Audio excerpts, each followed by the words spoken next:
अस्सलाम वालेकुम दोस्तों, मैं उम्मीद करता हूँ कि आप सब खैरियत से होंगे। तो आज की वीडियो के अंदर हम लोग छठी और सातवीं आईनी तरमीम को डिस्कस करेंगे।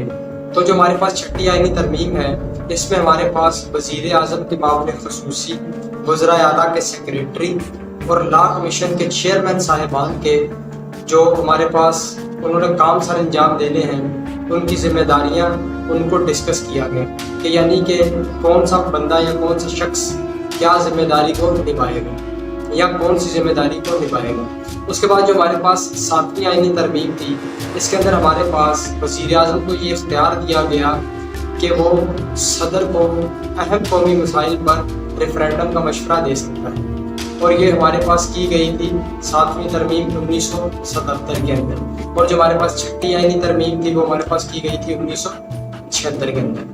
तो आज की वीडियो के लिए यही, इसको आप लोग